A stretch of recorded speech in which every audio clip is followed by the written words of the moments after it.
राज्यम न स्वर्गम न पुनर्भवम प्राणिनाम दुख तप्तानाम काम ये दुख नाशनम यतो यत समीहसे ततो नो अभियम कुरु शन्ना कुरु प्रजाभ्यो अभियम न पशुभ्य।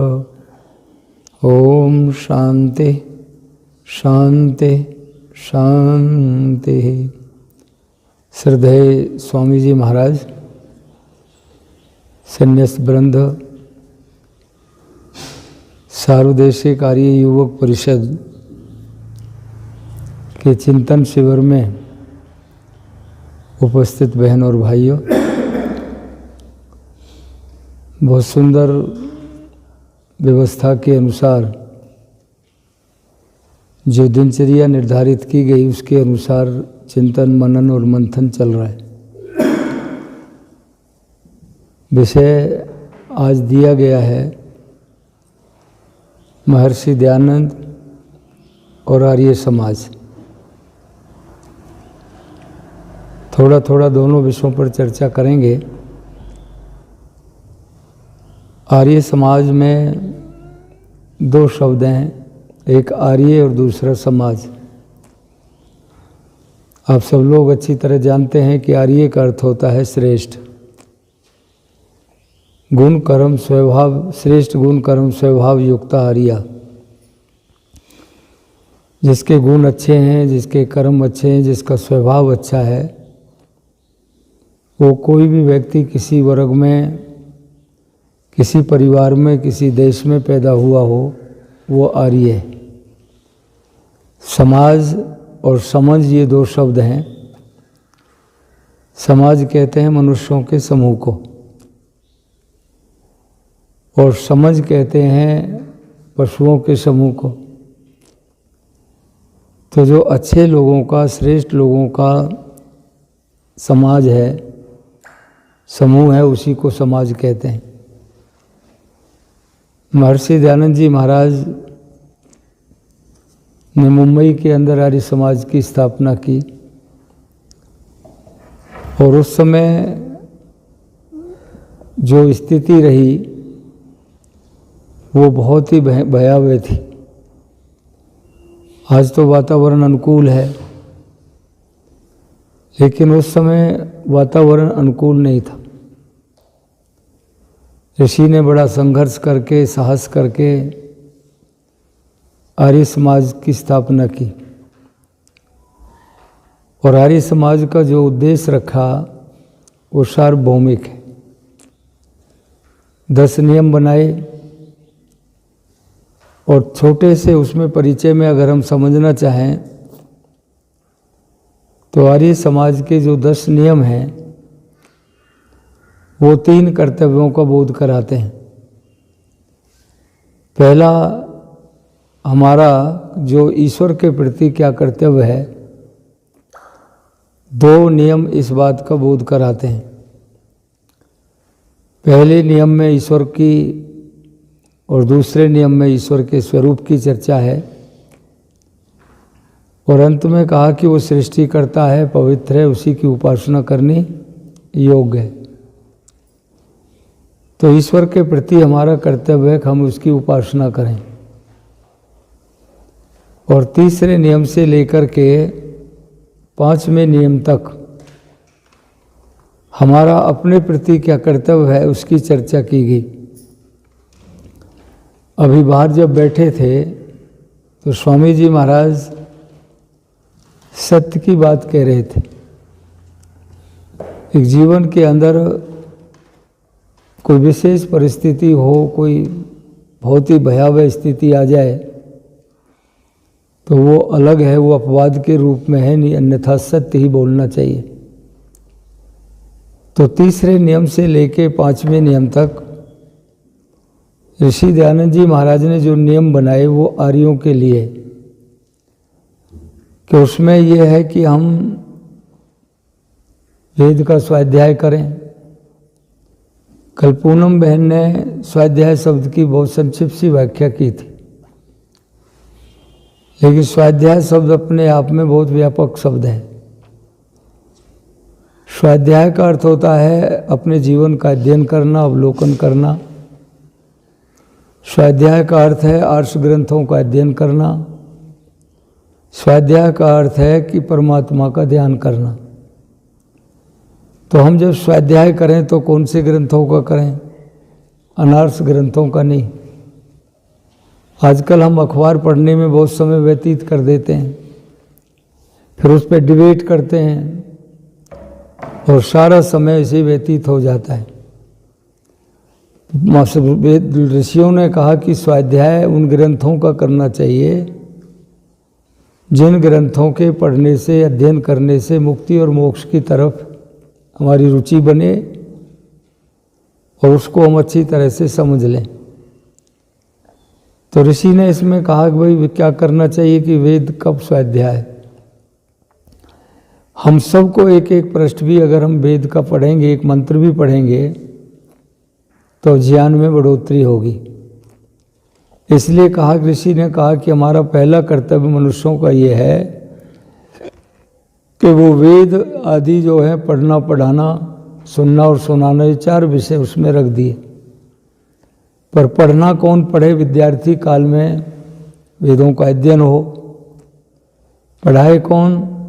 वानप्रस्थी लोग जो गर्भगृहस्थ से छोड़ के वानप्रस्थी हो जाते हैं, वो पढ़ाएं। सुने गृहस्थी और सुनाए सन्यासी। चारों आश्रम वासियों का इसमें कर्तव्य भी आ जाता है। तो हमारे अगले चौथे नियम में ऋषि कहते हैं कि सत्य को ग्रहण करना और असत्य को छोड़ना, ये हमारा अपने प्रति कर्तव्य है।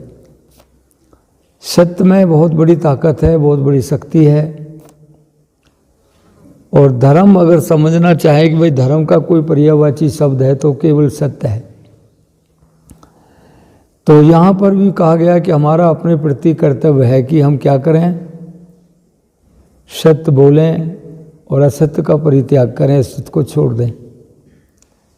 गीता में एक छोटा सा आता है, सत्यम स्वर्गस्य सोपानम। स्वर्ग प्राप्ति का अगर कोई साधन है तो वो सत्य है। स्वर्ग आप जानते ही हो, सुख विशेष और सुख विशेष की सामग्री का प्राप्त होना। संक्षिप्त में कह रहा हूँ, 5वें नियम में हमारा अपने प्रति कर्तव्य है। जो भी हम कार्य करें तो कैसे करें? सत्य सत्य का विचार करके। और इसके बाद जो हमने इसमें विचार जब करें तो सब काम धर्मानुसार अर्थात सत्य और असत्य को विचार करके करने चाहिए। धर्म शब्द इस समय विवादास्पद सा हो गया। हम लोगों ने रिलीजन, संप्रदाय, मत, मजहब को धर्म मान लिया। धर्म शब्द भी संस्कृत भाषा का शब्द है, ध्रिय धारणे धातु से बनता है, जिसका अर्थ होता है जीवन में जो धारण किया जाए उसका नाम क्या है? धर्म। और स्वामी अग्निवेश जी धर्म को 4 बिंदुओं पे लाके रखते थे। कहते थे वो सत्य है, करुणा है, न्याय है और प्रेम है, ये धर्म है। तो इसके आधार पर हम ये कहें कि उन्होंने कहा कि विचार करो, जब भी कर्म करो तो सत्य और धर्म को विचार करके करना चाहिए। 6ठा नियम से लेके 10वें नियम तक हमारा अन्यों के प्रति, दूसरों के प्रति क्या कर्तव्य है, ये आर्य समाज के नियम बोध कराते हैं। इतना विश्वव्यापी प्रोग्राम ऋषि दयानंद ने दिया और उसमें कहा संसार का उपकार करना। और संसार के उपकार करने के भी 3 आधार बता दिए, शारीरिक, आत्मिक और सामाजिक। जो व्यक्ति शरीर से बलिष्ठ है, बलवान है, स्वास्थ्य ठीक है, वही आत्मिक उन्नति कर सकता है। और जिस व्यक्ति में आत्मबल होगा वही व्यक्ति सामाजिक कार्य कर सकता है। बहुत से लोग कार्य प्रारंभ कर देते हैं फिर बीच में छोड़ जाते हैं। बहुत से लोग तो हमने ऐसे भी देखे, एक संन्यास ले लिया, फिर बीच में थोड़ी बहुत बाधाएं आई, रुकावटें आई, तो फिर अपना दूसरा रूप धारण कर लिया। तो इसमें तीनों बातें हैं कि हम शरीर से भी, आत्मा से भी, और जब बलिष्ठ होंगे तब हम सामाजिक क्रांति कर सकते हैं, उन्नति कर सकते हैं, समाज की भलाई कर सकते हैं। और इसमें भी बहुत बड़ा उद्देश्य है, उसकी व्याख्या आजकल नहीं हो रही है। स्वामी अग्निवेश जी उसकी व्याख्या बहुत अच्छी किया करते थे, स्वामी आर्यवेश जी भी अच्छी व्याख्या करते हैं इसकी। शरीर से संबंधित चीज़ें हैं, रोटी कपड़ा मकान आदि जिनकी जरूरत पड़ती है तो वो राज से प्राप्त होती हैं, राज में हमारी भागीदारी होनी चाहिए। सातवां नियम भी हमें कहता है दूसरों के प्रति हम कैसा व्यवहार करें।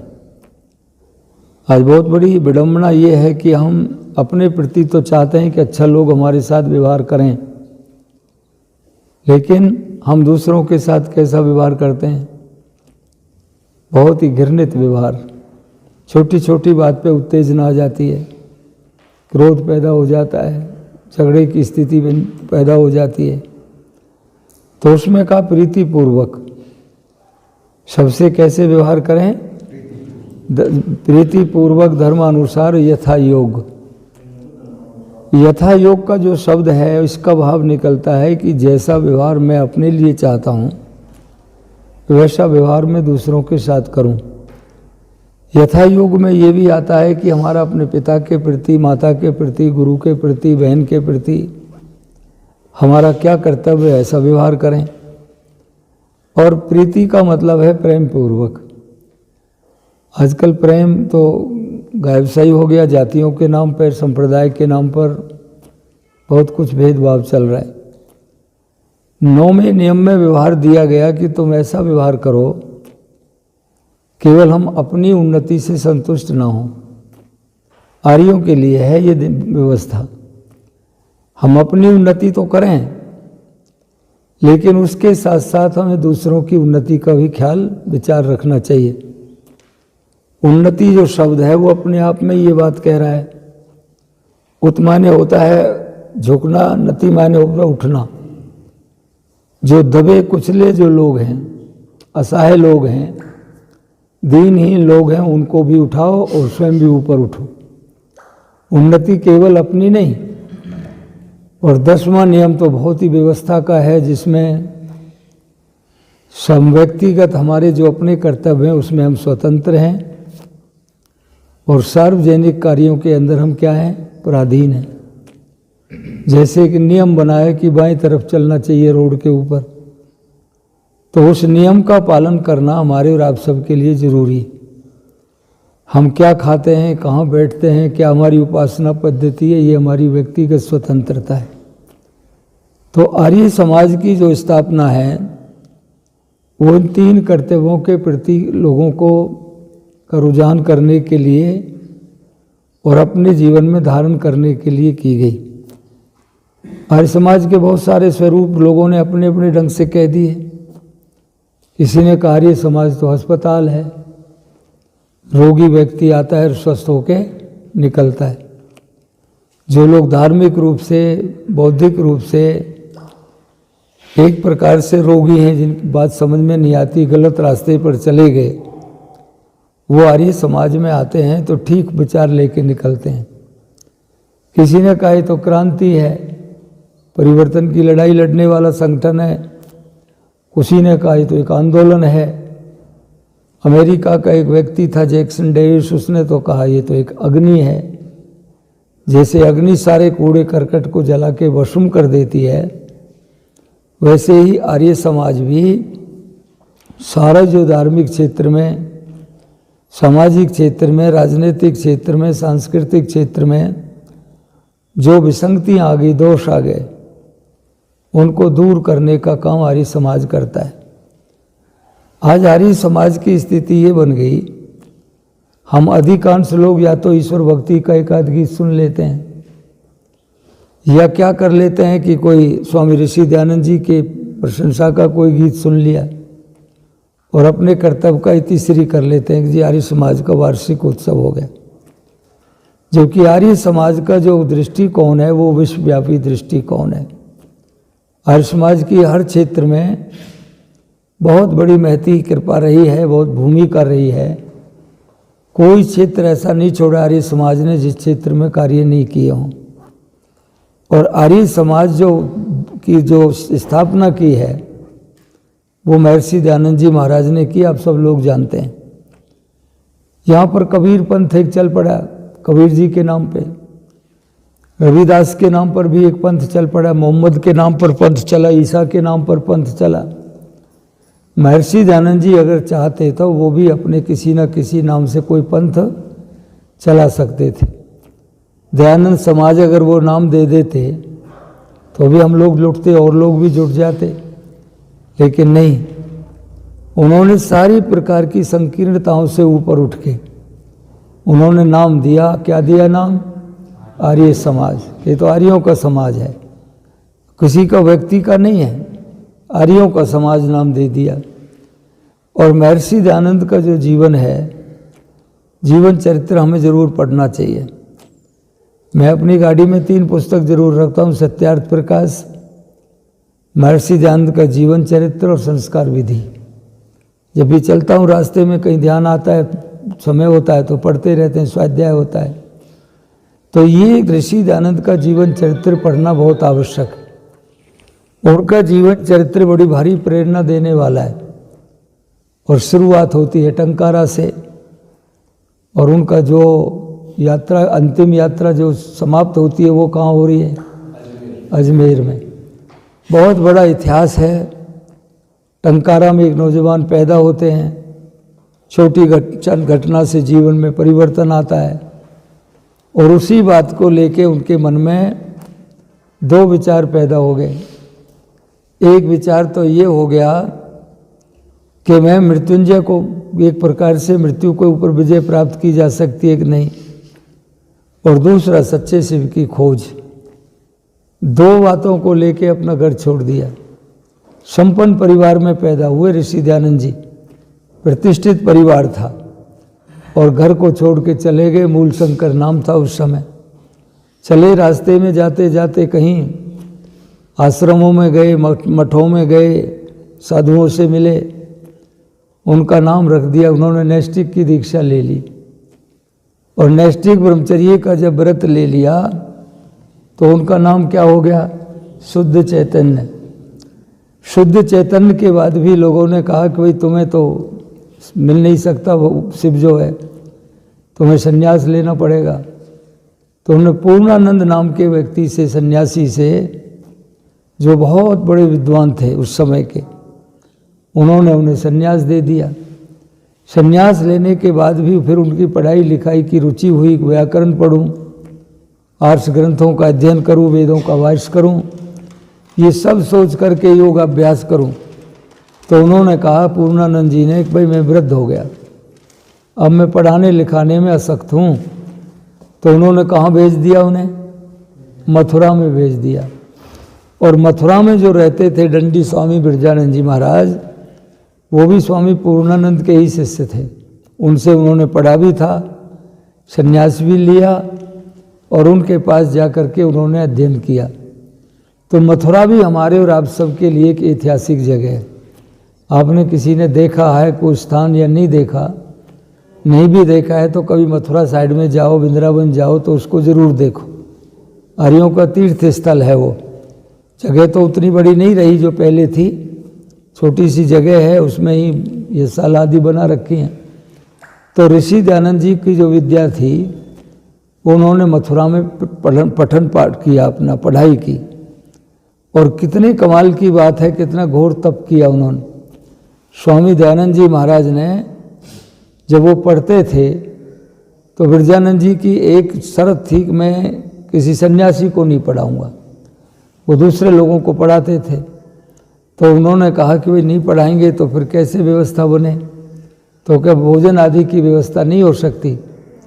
तो शायद वो अमर जोशी नाम के व्यक्ति थे, उन्होंने उनके खान पान की व्यवस्था की, ठहरने की व्यवस्था की, दीपक आदि जलाने की व्यवस्था के लिए तेल आदि दिया, और उनकी व्यवस्था के अंदर वो पढ़े। एक दिन बिरजानंद जी कुपित हो गए, नाराज हो गए उनसे, और इतने नाराज हुए कि डंडा लेकर के लाठी से प्रहार कर दिया, जो उनकी बाजू के ऊपर वो चिन्ह बना हुआ था। इतना पिटाई हुई, उसके बावजूद भी वो ऋषि दयानंद जी की अनास्था बिरजानंद जी के प्रति नहीं हुई। पढ़ते चले गए। लेकिन अमर जोशी ने आके एक दिन कहा कि स्वामी जी, दयानंद सन्यासी है, पढ़ने आपके पास पढ़ रहे हैं, सन्यासी के ऊपर ऐसे प्रहार करना, हाथ उठाना शोभा नहीं देता। तो बिरजानंद जी ने स्वीकार किया। बहुत बड़ी घटना ये घटी, उनके सामने जो थे कई सहपाठी थे उनके। एक से महर्षि दयानंद जब वहाँ से विदा लेके चले गए, लोग आदि की भेंट दी, जीवन दिया, प्रेरणा मिली और सारा जीवन लगाने का संकल्प कर लिया। वैदिक धर्म का प्रचार, वर्ण व्यवस्था को पुनर्स्थापित करेंगे और धार्मिक पाखंड का खंडन करेंगे, समाज में क्रांति लाएंगे। जब इस विचार को लेके गए तो कभी वो घूम फिर करके वापस आ गए। आगरे में या मथुरा में कहीं वो प्रवचन दे रहे थे आगरा में, तो उस समय वो कंठी का और तिलक का खंडन कर रहे थे। जो हम रुद्राक्ष आदि की कंठी पहन लेते हैं, तिलक लगाते हैं, उसका खंडन किया। तो उन्होंने कहा कि भाई, उन्होंने कहा तू तो दयानंद बड़ा कृतघ्न है, तो क्यों? उन्होंने कहा कि तुम इनका खंडन करते हो, इन चीज़ों को मैं गुरुजी से जाके कहूँगा। और वो बिरजानंद जी के पास में आए और उन्होंने कहा, स्वामी जी आपने तो एक नास्तिक व्यक्ति को पढ़ा दिया। क्या कौन था कि दयानंद, कि क्या कर दिया? क्या वो तो कंठी का, पाषाण पूजा का, तीर्थों का, इन सब का खंडन करता है, वो तो बहुत नास्तिक है। तो उन्होंने कहा तुम्हें कैसे पता है? कि मैं स्वयं सुन के आया हूँ। तो उन्होंने कहा क्या तुम सत्य कहते हो? बिरजानंद जी ने कहा, तो उन्होंने कहा कि हाँ मैं सत्य कहता हूँ। तो उन्होंने कहा फिर तो मेरा पढ़ाना लिखाना सार्थक हो गया, इसीलिए मैंने पढ़ाया था। तो उन्होंने कहा क्या कंठी धारण नहीं करनी चाहिए, तिलक नहीं लगाना चाहिए? तो उन्होंने कहा नहीं। तो उन्होंने कहा फिर ये बात आपने हमें क्यों नहीं बताई थी? तो उन्होंने कहा तुम इसके पात्र नहीं थे, केवल दयानंद इसका पात्र था, इसलिए मैंने केवल दयानंद को ये बात बताई। तो महर्षि दयानंद जी महाराज बिरजानंद जी के सबसे श्रेष्ठ शिष्यों में से एक थे। और काम उन्होंने कितने किए, शास्त्रार्थ किया। हरिद्वार के अंदर कुंभ के मेले में महर्षि दयानंद जी महाराज का ने पाखंड खंडनी पताका फहराई, और उस पताका का अर्थ ये हुआ कि उन्होंने कहा कि आओ वेदों में दिखाओ कहाँ है पाषाण पूजा। तो बहुत सारे सवाल जब उठाए तो कोई व्यक्ति सामने नहीं आया। बहुत बड़ा इतिहास बन गया हरिद्वार में। अब उस स्थान पर जो है एक आश्रम बना हुआ है वैदिक मौन आश्रम के नाम से, तो उन्होंने वहाँ शास्त्रार्थ किया। और आर्य समाज का जो ऋषि दयानंद का सबसे प्रसिद्ध शास्त्रार्थ है वो काशी का शास्त्रार्थ है। अभी उसकी शताब्दी मनाई गई थी, काशी के अंदर शास्त्रार्थ किया और बहुत लोगों के साथ किया। अकेले गए वहाँ पर, और पौराणिक जगत के बहुत सारे लोग, विशुद्धानंद जैसे लोग शास्त्रार्थ करने के लिए उपस्थित थे। लेकिन हुड़दंग हुआ, शोर शराबा हुआ, लोगों ने वितंडा किया, और उसके अंत में जाकर के विजय ऋषि दयानंद की ही हुई। महर्षि दयानंद का शास्त्रार्थ काशी में जो हुआ वो प्रसिद्ध हो गया, पूरे प्रेस के अंदर वो आया। और उन्होंने सारे स्थिति चला करके महर्षि दयानंद जी महाराज ने पाठशालाएं भी चलाई। उनकी इच्छा थी कि छोटे छोटे बालकों को आर्ष ग्रंथ पढ़ाए जाएं, संस्कार दिए जाएं, लेकिन कोई योग्य अध्यापक नहीं मिले उन्हें, और वो कार्य बीच में बंद हो गया, नहीं चल पाया वो कार्य।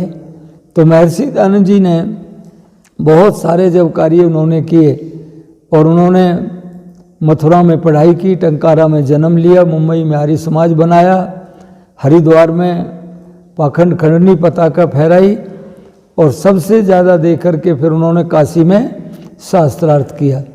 और महर्षि दयानंद जी महाराज का जीवन बड़ा अनुपम जीवन है। बहुत बड़ी एक प्रेरणा उनके जीवन से मिलती है कि किसी भी क्षेत्र के अंदर उन्होंने किसी क्षेत्र को छोड़ा नहीं। सत्यार्थ प्रकाश उनका एक प्रमाणिक ग्रंथ है, जो हमारे और आपके लिए तो प्रमाणिक ग्रंथ है। वो सत्यार्थ प्रकाश में पहले 10 समोल्लासों में चर्चा अपने व्यक्तिगत की, लोगों को कैसा आचरण करना चाहिए, मुक्ति क्या है, विद्या क्या है, ईश्वर का स्वरूप क्या है, बंधन क्या है, और ब्रह्मचर्य के आश्रम की, वो गृहस्थियों की, सबकी चर्चा है। लेकिन पिछले जो 4 समोल्लास हैं उसमें ऋषि दयानंद ने जैन, बौद्ध, हमारे दूसरे जो यवन लोग हैं, इस्लाम है, ईसाईयत है, इनके विषय में बड़ी चर्चा की है। लेकिन आज लोगों ने केवल सत्यार्थ प्रकाश के 14वें समोल्लास को पकड़ रखा है, कि ऋषि दयानंद ने 14वें समोल्लास में ये लिख दिया, 14वें समोल्लास में ये लिखा है, और केवल उसी बात को लेके ज़्यादा चलते हैं। महर्षि दयानंद एक ऐसे व्यक्ति थे जिन्होंने सभी मत मजहब और संप्रदायों के अंदर जो गलतियां देखी, जो कमियां देखी, उनको सत्यार्थ प्रकाश में लिखा है। केवल मुसलमानों के बारे में नहीं, हिंदुओं के भी जो कुरीतियाँ और बुराइयां हैं, जो पखंड है, उसके ऊपर भी उन्होंने लगातार प्रहार किया है। उसी तरह का प्रहार उन्होंने सब जगह किया। और महर्षि दयानंद पंजाब में रहे। महर्षि दयानंद का कार्य क्षेत्र ज़्यादातर ये अपना हिंदी भाषी क्षेत्र रहा। बहुत संघर्ष उन्होंने किए। महर्षि दयानंद को जहर दिया गया। कितनी बार दिया गया? एक धारणा बनी हुई है 17 बार, पर 17 बार का प्रमाण कोई मिलता नहीं जहर देने का। विष देने का प्रमाण तो केवल 2 मिलते हैं। तो अनूप शहर में, अनूप शहर के अंदर महर्षि दयानंद जी जब गए तो वहाँ पर कुछ लोगों को द्वेष हो गया। उन्होंने खंडन किया, और खंडन करने के बाद कुछ लोगों को द्वेष हुआ। उन्होंने योजना बनाई कि ऋषि दयानंद को विष दिया जाए। एक ब्राह्मण को तैयार किया, उन्होंने पान में ला करके विष दे दिया। ऋषि दयानंद जी ने चबाया, और उसको पीने खाने के बाद देखा तो अनुभव हुआ कि कुछ दाल में काला है। उधर शूल होने लगा। यमुना में गए, कुछ क्रियाएं की, और उसके प्रभाव को निष्प्रभावी बना दिया। बैठ गए आकर के उसी शहर के अंदर मुसलमान था तहसीलदार सैयद अहमद, और उन्होंने तहसीलदार को जब पता लगा, वो ऋषि दयानंद की विचारधारा से प्रभावित थे, और प्रभावित भी इतने थे कि वो ऋषि दयानंद का उपदेश भी सुनते थे। एक दिन जब उन्हें पता लगा कि अमुक व्यक्ति ने जहर दिया, तो ऋषि दयानंद के पास में आए और कहा कि उस व्यक्ति को हमने गिरफ्तार कर लिया है, बताइए आप उसको क्या सज़ा दी जाए। तो ऋषि दयानंद से कहा उन्होंने, ऋषि दयानंद ने कहा देखो, मैं दुनिया को कैद कराने नहीं, कैद से बंधन से मुक्त कराने के लिए आया हूँ, उसको तुम छोड़ दो। अपने विष देने वाले को मुक्त करा दिया। कितनी बड़ी दया की भावना उनके जीवन में थी। वो किसी से द्वेष नहीं करते थे। किनारे पर बैठे रहते हैं, गंगा के किनारे झोंपड़ी बना करके, वहाँ कुछ अध्ययन कर रहे हैं, कुछ भाष्य कर रहे हैं, कुछ ब्राह्मण लोगों से, पढ़े हुए लोगों से लिखवाते रहते हैं। और उसी जगह पर थोड़ी दूरी पर ही एक साधु रहता है जो ऋषि दयानंद को गालियाँ देता है, उनका अपमान करता है। लेकिन महर्षि दयानंद की उदारता, फल की टोकरी लेकर के अपने शिष्य बलदेव को भेजते हैं और कहते हैं जाके ये टोकरी फल उसको दे आ। उन्होंने कहा स्वामी महाराज आपके लिए दयानंद जी ने फल भेजे। तो वो कहता नहीं मेरे लिए नहीं भेजे होंगे, प्रातःकाल किसका नाम ले दिया आपने आके, किसी और के लिए भेजे होंगे, और अब तो वापस लेके चले जाओ। ऋषि दयानंद के पास वापस लौट के आए तो बलदेव को दयानंद जी ने कहा नहीं उसी के लिए भेजें, उसको दे करके आओ। और वो व्यक्ति फल जब रख लिए तो महर्षि दयानंद के पास आके बैठ गया, पैरों में पड़ गए और उन्होंने कहा ऋषि दयानंद मैंने तो बहुत आपका अपमान किया। स्वामी दयानंद ने कहा गाली देते देते तुम्हारी ऊर्जा समाप्त हो गई, शक्ति छीन हो गई थी, अब तुम ये फल आदि खा करके दोबारा अपनी शक्ति को अर्जित कर लो। इतनी उदारता महर्षि दयानंद जी में रही। करण उसका कर्णवास का राजा था करण सिंह बड़गुजर, महर्षि दयानंद के पास में आया और भागवत उन्होंने कहा तुम गंगा का खंडन करते हो, तुम रासलीला का खंडन करते हो, भागवत का खंडन करते हो। तो स्वामी दयानंद जी महाराज ने ओके बात उनको समझाने की कोशिश की, पर उन्होंने तलवार निकाली। म्यान से तलवार निकालने के बाद जब प्रहार करने लगे तो स्वामी दयानंद ने कहा करण सिंह को कि अगर शास्त्रार्थ करना हो तो अपने गुरु को बुला ले, मैं तैयार हूँ, और शस्त्रार्थ करना हो तो देश में बहुत क्षत्रिय बड़े हैं, किसी के साथ जाके युद्ध कर लो। तो ऋषि दयानंद जी महाराज के जीवन में बहुत बड़ी बड़ी प्रेरणा है। दो पहलवान आ गए और उन्होंने देखा कि बड़ा मस्टंडा एक महात्मा बैठा हुआ है, और बैठ के क्या योजना बनाई कि इसको आज नदी के अंदर फेंकेंगे और इसका जीवन समाप्त हो जाएगा। जब उन्होंने कोशिश की उठाने की तो ऋषि दयानंद ने एक का हाथ इधर बगल में दबाया, दूसरा इसमें, और गंगा में छलांग लगा दी। वो जब घबराने लगे, परेशान होने लगे, तो ऋषि ने उनको छोड़ दिया और स्वयं अपना जल में तैर करके कहीं आगे निकल गए। तो महर्षि दयानंद के ऊपर बहुत बार लोगों ने प्रहार किए, उन्हें मारने का प्रयास किया, और अंतिम अवस्था में आप सब लोग जानते ही हो जो कुछ हुआ। बहुत घृणित घटना घट गई।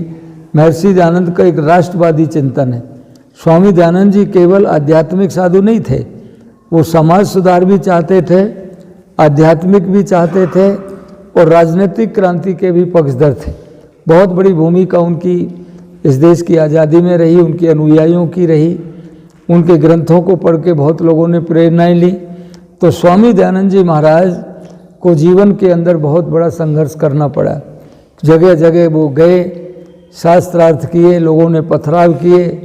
एक जगह ऋषि दयानंद का व्याख्यान चल रहा है और व्याख्यान चलते समय पर क्या होता है, वहाँ पर एक अध्यापक ने बच्चों को भड़का दिया। स्कूल के बच्चे थे कि ऋषि दयानंद जी बोलने से शुरू करे ये साधु तो इसके ऊपर पथराव कर देना। उन्होंने कहा कि उसके बदले में तुम्हें मैं लड्डू खिलाऊंगा। महर्षि दयानंद जैसे ही बोलने प्रारंभ हुए तो बालकों ने पत्थर फेंकने शुरू कर दिए। सभा में हलचल मची, कोलाहल मचा, लोगों ने उन्हें पकड़ लिया, बच्चे रोने लगे। स्वामी दयानंद ने उनसे पूछा कि भाई क्या बात हुई, क्यों रो रहे हैं, क्यों पत्थर फेंके? तो उन्होंने सच्चाई बताई कि जी ये हमें तो गुरु जी ने कहा था। तो उन्होंने कहा पता नहीं वो तो लड्डू खिलाएगा कि नहीं, और अपने शिष्यों को उन्होंने कहा जाओ लड्डू ला करके इन विद्यार्थियों को लड्डू खिलाओ। इतनी विकराल परिस्थिति में स्वामी दयानंद जी ने कार्य किए। नर्मदा नदी के किनारे किनारे जा रहे हैं, कोई रास्ता नहीं है, जंगल है और बीहड़ जंगल है जिसमें कटीले जो वृक्ष लगे हुए हैं, जंगली जानवर भी वहाँ पर रहते हैं और उनमें घुटनों के बल चले, कहीं खड़े होकर के चले और पूरे वस्त्र फट गए और पूरा शरीर लहूलुहान हो गया। नदी पार करने लगे तो वहाँ पर कोई पुल नहीं था, जल में प्रवेश किया। सर्दियों के दिन थे और इतनी भयंकर स्थिति उसमें थी, बर्फ के टुकड़ों से लग लग करके उनके पैर घायल हो गए। और नदी के किनारे पर जब दूसरे पर पहुँच गए तो कुछ समय मूर्छित होकर गिर पड़े और फिर उसके होश आया तो पैरों में पट्टी बांधी बांध करके फिर जंगल में जो लोग रहते थे वो उनको लेके चले गए, उनके पास आदि में रहे और वहाँ से इस तरह की परिस्थिति उन्होंने की। भूख लगी है, कई दिन से भोजन नहीं मिला है और भोजन जब नहीं मिला तो एक किसान के खेत में चले गए और किसान से कहा भैया एक बैंगन तोड़ के दे दो मुझे। कच्चा बैंगन, पका हुआ नहीं था, कच्चा बैंगन किसान ने दिया और उसको खा के अपनी क्षुधा को शांत किया। किस लिए? दयानंद जी के पास तो कोई कमी नहीं थी, केवल सामाजिक परिवर्तन लाने के लिए, देश में आज़ादी को दिलाने के लिए, लोगों को सही मार्ग दिखाने के लिए उन्होंने किया। बर्फ़ के टुकड़े खा खा करके अपनी भूख मिटाई। इतना उन्होंने परिस्थितियों में कि जिए। बहुत बड़ा संघर्ष महर्षि दयानंद जी ने किया। हम देखते रहते हैं लेकिन दयानंद की भावना कितनी भयंकर है।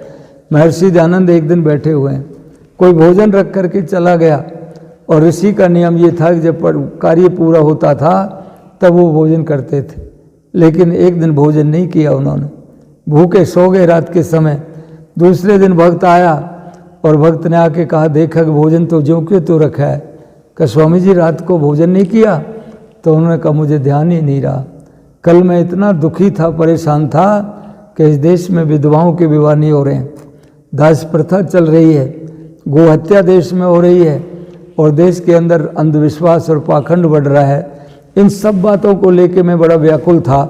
इसलिए ऋषि दयानंद ने कहा कि उन्होंने कि मुझे भोजन का तो ध्यान ही नहीं रहा, मैं भोजन नहीं किया, भूखे सो गए।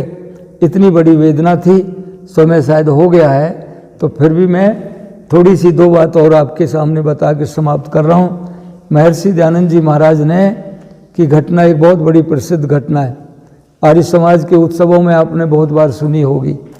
गंगा के किनारे बैठे हुए हैं और वहाँ पर फर्रुखाबाद की घटना है और वहाँ बैठ करके ध्यान मग्न है। ध्यान मग्न की अवस्था में जल के अंदर फेंकने की कुछ बातों की आवाज़ आई। जब आवाज़ आई आँख खोल के देखा तो एक औरत कोई चीज़ फेंक करके नदी से वापस जा रही है, आँखों में आंसू हैं, फटा हुआ वस्त्र एक छोटा सा टुकड़ा हाथ में है। तो दयानंद ने पूछा माँ तुमने इस गंगा के अंदर क्या बहा दिया?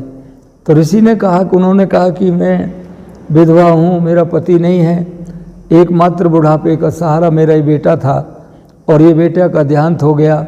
ना तो इलाज के लिए पैसे थे मेरे पास में और ना मेरे पास में इसके कफन के लिए पैसे थे। मैं अपनी साड़ी फाड़ करके लाई, आधी फाड़ साड़ी में लपेट करके लाई हूँ, आधी से अपना शरीर ढका है।